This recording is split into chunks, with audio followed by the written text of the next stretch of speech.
영원한 생미신 주님의 은총이 우리 가운데 임하기를 빕니다.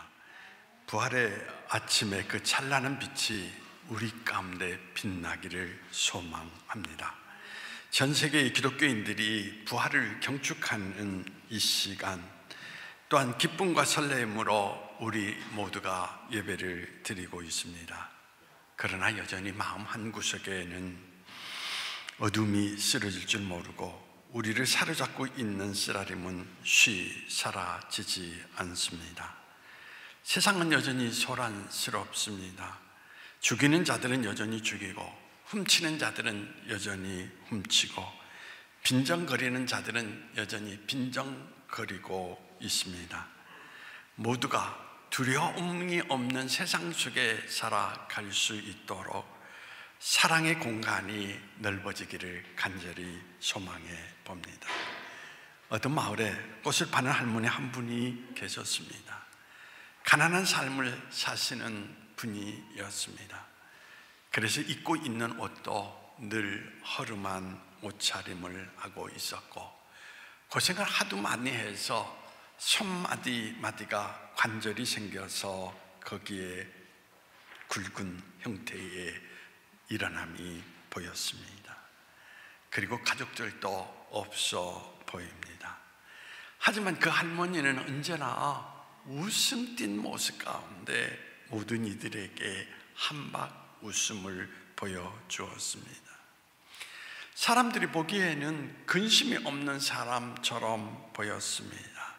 그래서 어느 사람이 할머니에게 찾아와 물었습니다. 할머니, 어떻게 그렇게 날마다 미소를 짓고 사십니까? 할머니, 무슨 좋은 일들이 날마다 그렇게 많습니까? 기뻐하는 이유가 도대체 어디에 있습니까? 라고 물을 때에 할머니는 이렇게 대답을 합니다. 왜 저라고 인생을 살아가면서 좋은 일만 생기겠습니까? 슬픈 일도 있고 절망하며 낙심 속에 머무는 때도 있습니다. 그러나 제 자신의 행복을 지키는 한 가지 비결이 있습니다. 저는 힘들고 어려울 때마다 예수님을 바라봅니다. 십자가에 달리신 예수님을 바라보면서 예수님께서 3일 만에 부활하셨다라는 사실을 기억하면서, 그래, 3일만 참자, 3일만 견디자, 그러면 평안해집니다. 그렇습니다. 세상을 살아가는 사람들은 어느 누구의 예 없이 다 시련과 아픔이 있기 마련입니다. 그러나 시련 너머에 있는 축복을 바라보는 모습을 우리가 지니고 있다면 우리는 한결 가벼운 마음을 갖게 되는 것입니다. 십자가 뒤에는 부활이 있다라는 것이 오늘 본문의 핵심적 내용입니다. 사도 바울은 부활장이라고 불리는 고린도전서 15장 13절 14절에서 부활의 중요성을 이렇게 이야기하고 있습니다. 만일 죽은 자의 부활이 없으면 그리스도 다시 살지 못하였으리라. 그리스도께서 만일 다시 살지 못하였으면 우리의 전파하는 것도 헛것이요 또 너희 믿음도 헛것이요 라고 이야기를 하였습니다. 만약에 예수님이 십자가에 죽는 것으로 끝났다면 그 인생은 참으로 비극적인 것이 될 수밖에 없다라는 것입니다. 그러나 예수님은 십자가를 지시기 전에 죽은 지 사흘 만에 살아나리라고 여러 번 성경 가운데에서 말씀하셨습니다. 부활신앙이라고 하는 것, 그것은 우리의 신앙의 기둥과 같은 요소라고 이야기를 할 수가 있습니다. 큰 건물이 그 등이 무너지면 다 파괴되는 것처럼 우리의 신앙의 삶의 자리 가운데에서 우리가 부활의 확신이 없으면 그 신앙이라고 하는 것은 바로 설 수가 없다라는 것입니다. 만약 우리 가운데 예수를 믿는다고 하면서 부활의 확신이 없으면 그는 진정한 그리스도인이라고 이야기할 수가 없을 것입니다. 그 사람은 어떤 예수님을 믿고 있는 셈입니까? 사망 권세를 깨치고 지금도 우리와 함께 살아계신 예수님을 믿는 것이 아니라 2000년 전에 십자가를 지고 계신 예수님을 믿고 있는 것입니다. 그런 사람은 죽음의 권세에 짓눌려 자신의 죽음에 대한 문제 하나 해결하지 못하신 능력 없는 예수를 믿는 셈이 되는 것입니다. 그래서 그들은 진정한 그리스도인이라고 말할 수가 없는 것입니다.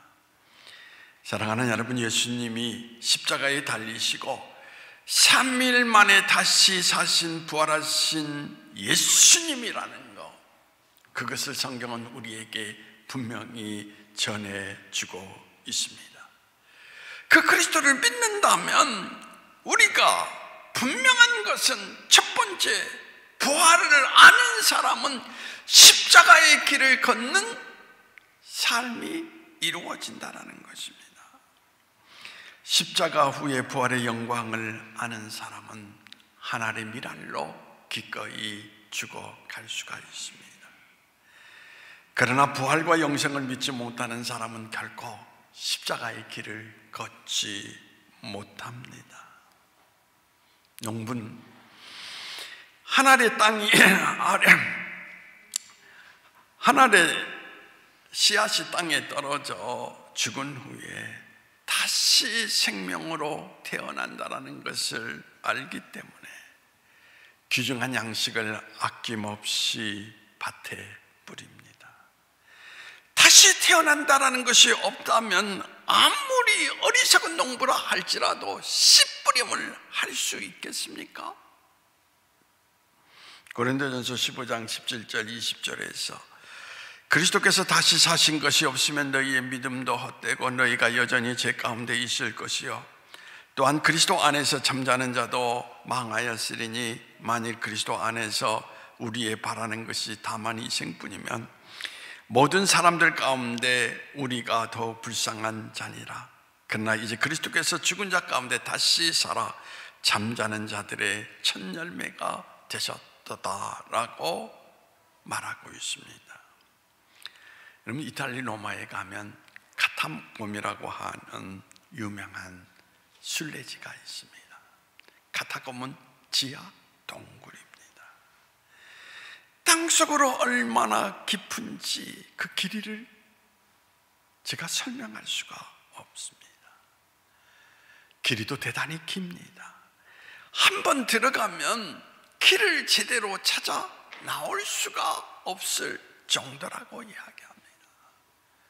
그래서 여러분들이 순례길을 가면 가이드에 따라서 짧은 거리만 보고 돌아 나옵니다. 옛날 로마 시대의 기독교인들은 핍박을 피하여서 그 지하 동굴 속에 숨어 살았습니다. 하루는 로마 군인들이 카타콤을 습격했습니다. 동굴 밖에 있는 그리스도인들을 한꺼번에 사로잡아갔습니다. 그 당시 예수를 믿고 잡히면 십자가의 처형을 하게 되었는데, 십자가의 처형이라는 것은 순식간에 죽는 형벌이 아니라 서서히 피를 흘리게 함으로써 죽음의 고통을 맛보며 어떻습니까? 죽어가는 처형인 것입니다. 몇 사람이 십자가에 달리게 되었습니다. 그리고 깊은 밤이 되었을 때에 십자가에 처형된 자녀들이 그 밤에 십자가를 향하여서 달려왔습니다. 울고 있는 자녀들을 향하여서 십자가에 달린 부모들은 뭐라고 얘기했겠습니까? 너희도 위험하니 빨리 도망하라. 만약에 그렇게 이야기를 했더라면 오늘날 여기에까지 복음이 전달되지 못했을 것입니다.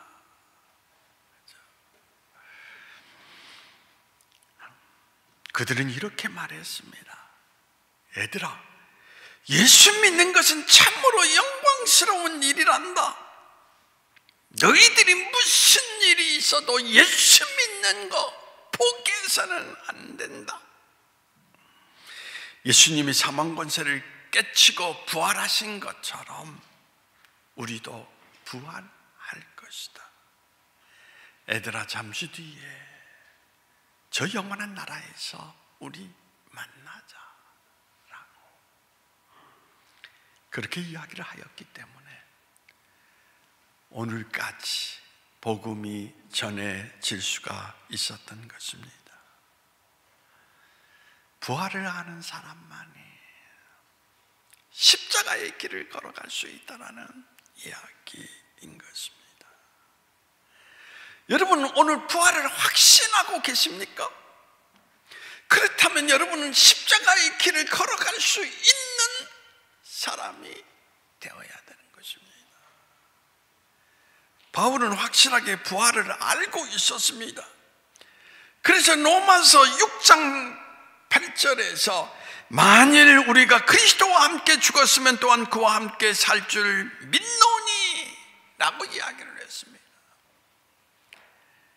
그래서 그는 40에 하나를 감만매를 맞으면서도 그 길을 뚜벅뚜벅 걸어갔습니다. 돌에 맞아 죽을 고통 가운데에도 그는 여전히 그 길을 걸어갔습니다. 그는 배가 전복되어 난파되는 고초를 겪으면서도 그 길을 여전히 걸어갔습니다. 그의 일기에 일평생 그를 괴롭히는 질병 가운데에도 그는 여전히 그 길을 걸어갔습니다. 감옥에 갇힌 고통 가운데에도 그는 여전히 그 길을 걸어갑니다. 영국 노주경이 1차 세계대전에 참여했다가 전사한 아들에게서 받은 편지를 공개했습니다. 그 편지 가운데 아들은 아버지에게 이렇게 이야기를 합니다. 제 무덤에 오지 마십시오. 저는 거기에 없을 것입니다 라고 이야기를 했던 것입니다. 또한 어거스틴은 고백록에서 죽음을 슬퍼하는 모든 이들에게 들려주는 아주 감동적인 이야기를 거기에 싣고 있습니다. 그의 어머니 모니카에 대한 이야기입니다. 어머니 모니카는 남편이 죽은 아프리카 지역에서 자기도 묻히기를 원해서 남편 옆에 묘지를 마련했습니다. 하지만 아들을 따라서 이탈리아로 그는 건너올 수밖에 없었습니다. 모니카가 생명의 위험이 생겼을 때 아들을 부릅니다. 아들에게 이런 말을 합니다. 나를 아무 데서나 묻어라 라고 이야기를 하는 것입니다. 그때 아거스틴은 어머니에게 먼 거리, 고향에서 멀리 떨어져 있는 거리에 묻히면 고통스럽지 않습니까? 라고 이야기를 할 때 어머니는 이렇게 이야기를 하는 것이었습니다. 하나님께는 먼 곳이 없다라는 것입니다. 부활을 믿는 신앙인의 삶은 무덤에 집착하지 않는다라는 이야기인 것입니다. 부활을 믿기 때문인 것입니다. 십자가의 죽음과 부활을 아는 자만이 하나님의 뜻대로 인생을 살아갈 수 있다는 것을 우리에게 말해주고 있는 것입니다. 저는 이와 같은 믿음이 여러분 모두에게 나타나기를 간절히 소망합니다. 두 번째로 십자가의 부활을 믿는 사람은 내 삶이 바뀐다라는 것입니다. 성경은 착하게 살아야 천국 갑니다. 그렇게 말하지 않습니다. 예수님의 죽음과 부활을 믿느라 구원을 받는다라고 이야기를 하고 있습니다. 예수님의 죽으심이 내 죄가 죽고 예수님의 다시 사심이 내 영이 살아야 한다라는 이야기를 말하고 있습니다. 갈라디아서 2장 20절에서 바울은 이렇게 이야기를 하고 있지 않습니까? 내가 그리스도와 함께 십자가에 못 박혔나니 그런즉 이제는 내가 산 것이 아니로 오직 내 안에 그리스도께서 사신 것이다. 이제 내가 육체 가운데 사는 것은 나를 사랑하사 나를 위하여 자기 몸을 버리신 하나님의 아들을 믿는 믿음 안에서 사는 것이다 라고 하였습니다. 옛사람인 자신이 죽고 영원한 생명이신 예수가 내 안에 사신 것이 바로 십자가의 죽음과 부활이라고 하는 것을 우리에게 말해주고 있는 것입니다. 여러분은 어떻게 살고 있습니까? 저에게도 늘 질문을 던지는 이야기입니다. 너는 그리스도를 믿는가? 그러하다면 너는 그리스도로 살고 있는가? 라는 말입니다. 아니면 여전히 옛사람을 쫓아 욕심을 따라 썩어져가는 구습 속에 살아가고 있는 것은 아닌가? 로마서 6장 6절에 우리가 알거니와 우리 옛사람이 예수와 함께 십자가에 못 박힌 것은 죄의 몸이 멸하여 다시는 우리가 죄에게 종노릇하지 아니하려 함이니 그렇게 기록하고 있습니다. 예수님의 십자가 부활은 다시는 죄의 종노를 하지 않는 새 사람으로 살기 위한 길이라고 하는 것을 우리에게 나타내 주고 있습니다. 우리가 그리스도의 부활을 믿는다면 우리 삶이 바뀌어야 된다라고 하는 것을 우리에게 말해주고 있는 것입니다.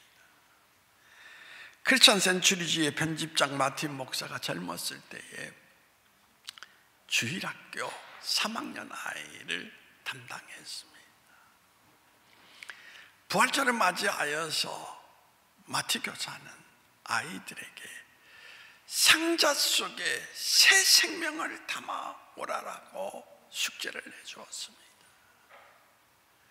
부활절날 아이들이 상자 속을 여러 가지 담아서 가져왔습니다. 어떤 아이는 그 안에 꽃을 담아서 가져온 아이도 있고 어떤 아이는 나비를 담아서 가져온 아이도 있고 또 어떤 아이는 나뭇잎을 그 안에 담아 오기도 하였습니다. 그런데 스티븐이라고 하는 지적 능력이 떨어진 아이가 있었습니다. 선생님은 그 아이를 걱정했습니다. 저 아이가 무엇을 가져올까라고 생각하면서 그 아이의 차례가 되었을 때 그 아이는 상자를 열어 보여주었습니다. 그런데 거기에 아무것도 없었습니다. 깜짝 놀라서 또 아이들이 놀림거리가 될까봐 두려워하고 있는 그 순간에 스티븐은 이렇게 이야기합니다. 선생님, 예수님의 무덤은 비어있지 않습니까? 비어있는 이곳에서 새 생명이 시작된다라고 말하지 않았습니까? 마티 선생은 감격하면서 그래, 맞다! 라고, 그렇죠? 그 아이를 껴안고, 그렇죠?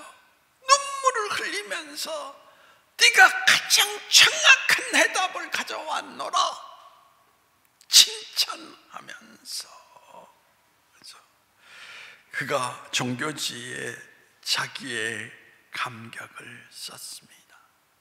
이것이 바로 우리가 가져야 될 신앙의 모습이라는 이야기인 것입니다.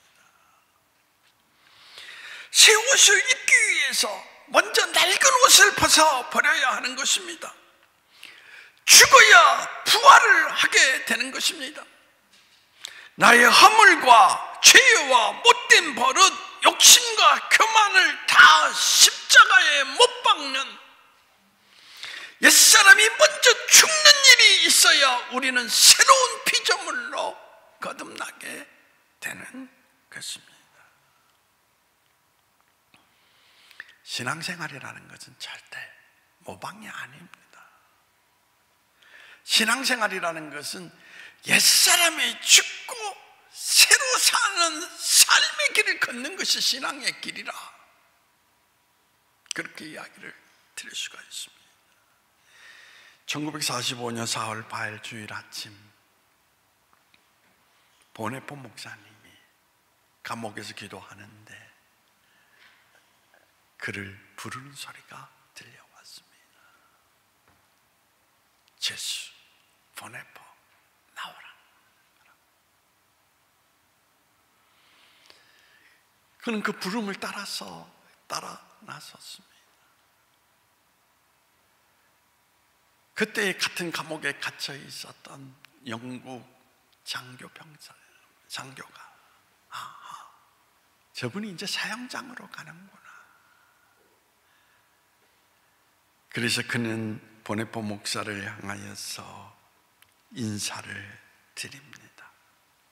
목사님, 마지막입니다. 안녕히 가십시오. 이만에 보네포 목사님은 미셔를 머금고 평화스러운 낯으로 이렇게 말을 합니다. 마지막이 아닙니다. 지금이 바로 시작입니다.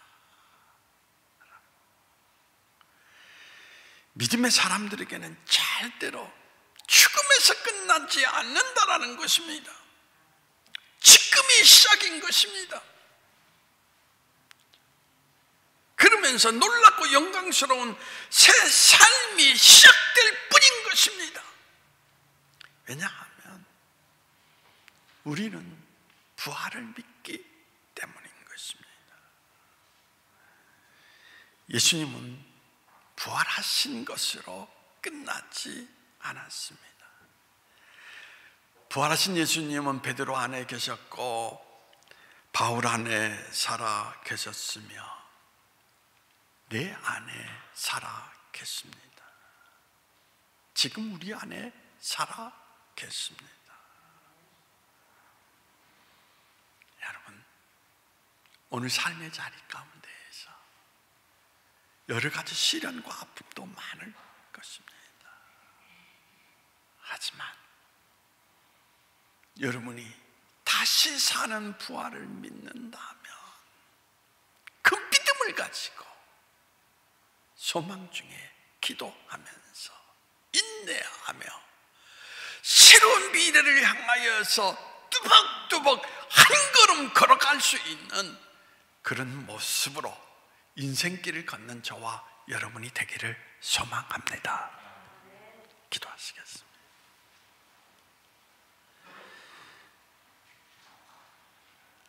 오늘 우리는 부활절을 맞이했습니다. 부활을 단순히